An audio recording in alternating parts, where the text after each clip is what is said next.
Hey guys, welcome back to CLOWNFISH TV. This is Kneon. We're going to talk about the Adpocalypse for Vox. Yeah, not the Vox Adpocalypse, but Vox is laying a bunch of people off. This is kind of ironic considering that Vox was at the center of a huge controversy last year regarding advertising revenue being disrupted for YouTubers over one of their journalists, and now it looks like Vox is not in a very good place themselves. They're running out of ad money.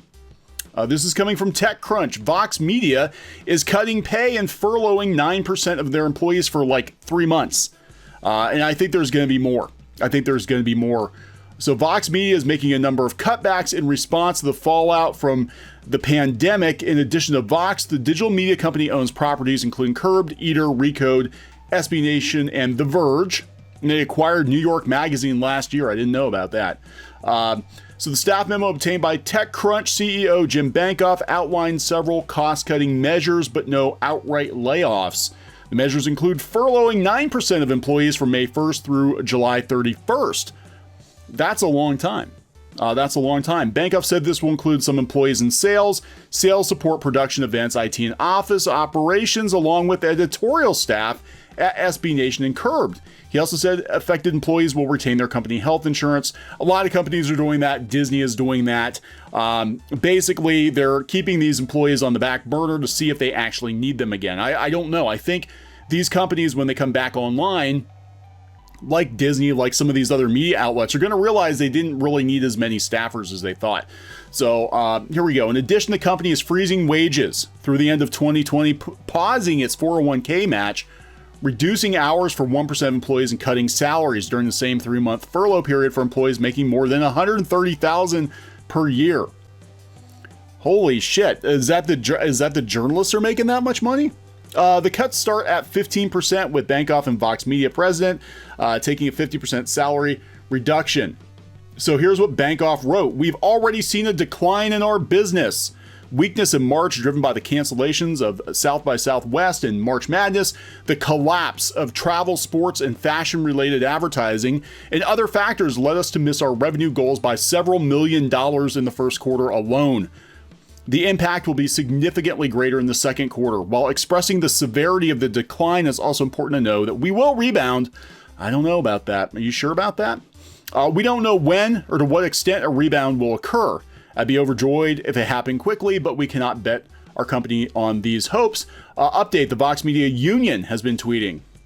So they said that we appreciate Vox Media talking to us in good faith. We don't agree with the company's decision to furlough, especially after hundreds of us told the company we were willing to take wider pay cuts to save all of our jobs. So we fought for strong protection.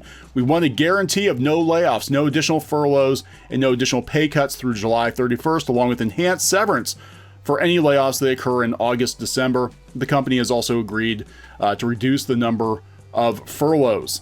Now, here's the thing. It's not just Vox. It's just ironic that Vox is getting headlines for this. Everybody's losing money.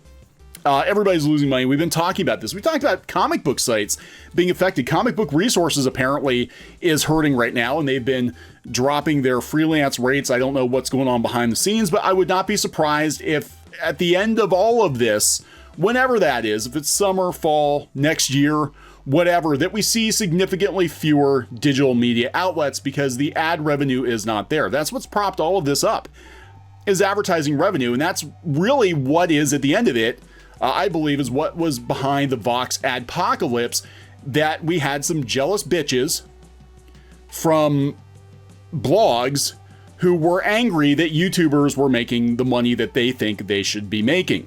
And I think that that is a motivator behind why we see so many comic book sites and pop culture sites and gaming sites take pot shots at YouTubers.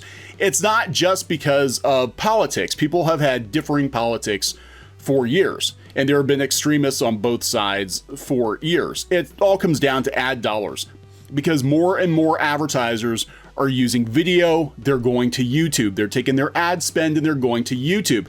Case in point, we actually do run a couple of websites, okay, and we use a couple of different banner ad networks. Now, the banner ad networks reached out to us a week or two ago, and they said you can expect cuts of up to 70%, up to a 70% decline in revenue because nobody's spending any money on banner ads. Meanwhile, there have been some cuts on YouTube. We've seen a little bit of a dip in our revenue on YouTube, but it's not nearly as severe as it is on the banner ads on their websites. So yeah, they're pissed. And you know what? If they come back online, I expect there to be even more vitriol to be thrown at YouTubers and independent content creators, because at the end of the day, it's all about the money. It's all about the money that they're not making. LA Times furloughed workers, cuts executive pay as ad revenue plummets. LA Times is basically bankrolled by Hollywood. Hollywood and sports. And guess what?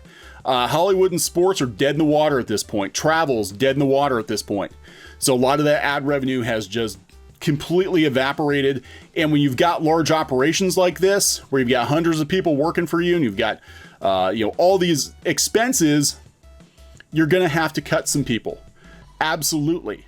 And now the ad agencies are laying people off too, because who's making the ads? Nobody's spending money. So now the ad agencies are laying off.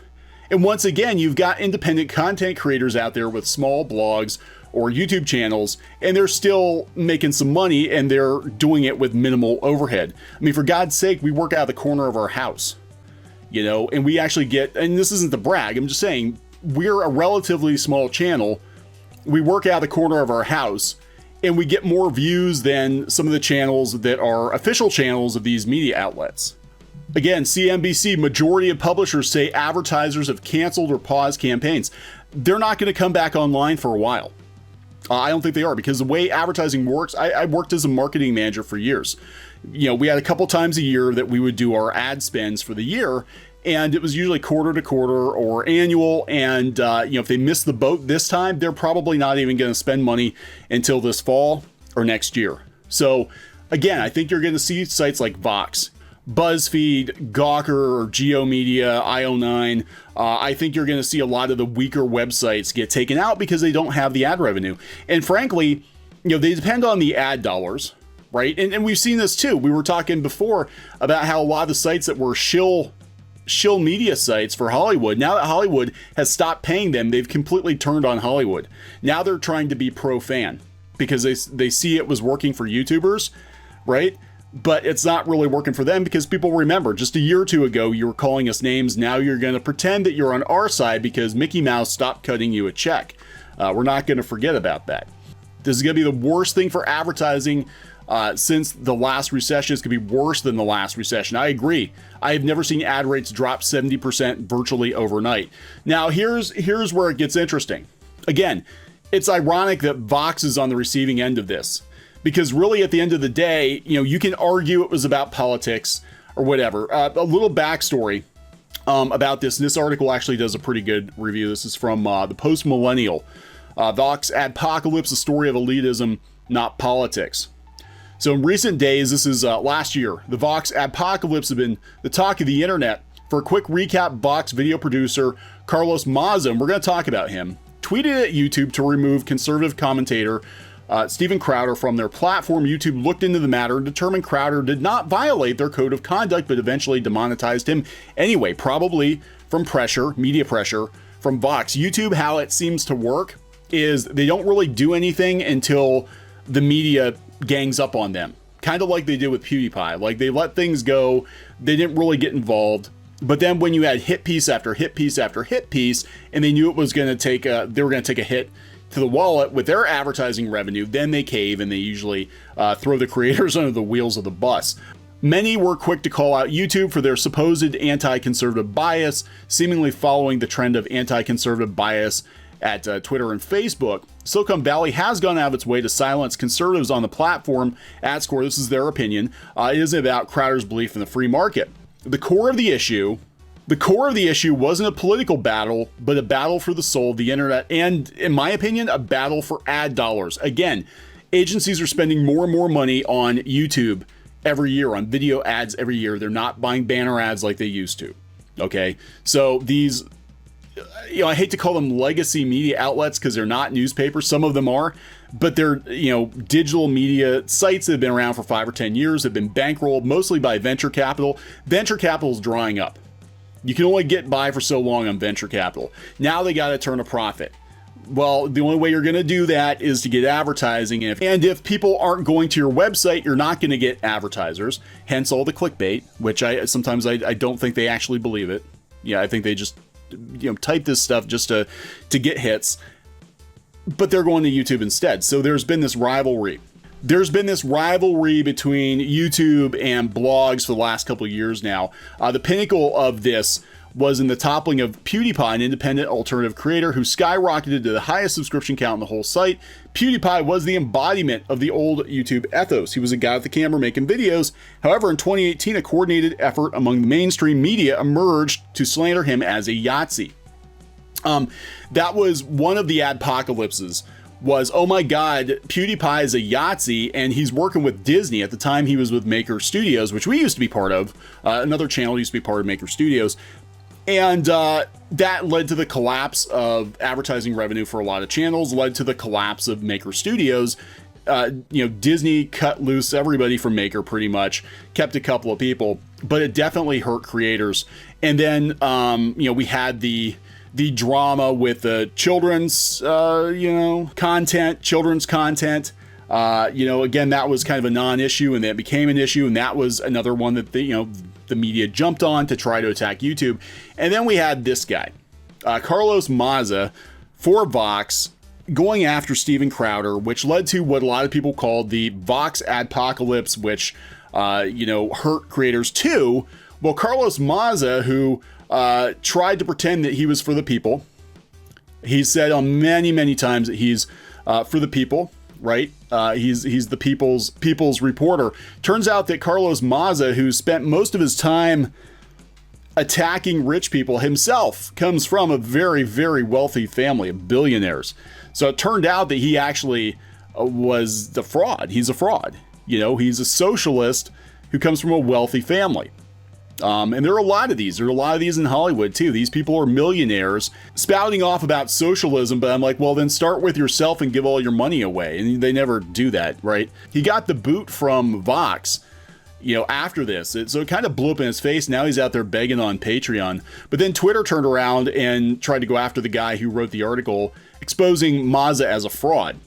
Very interesting. So the long and short is, I don't think too many people are going to shed a tear if Vox Media loses ad money, because they had used that situation to attack YouTubers and cost YouTubers a hell of a lot of money.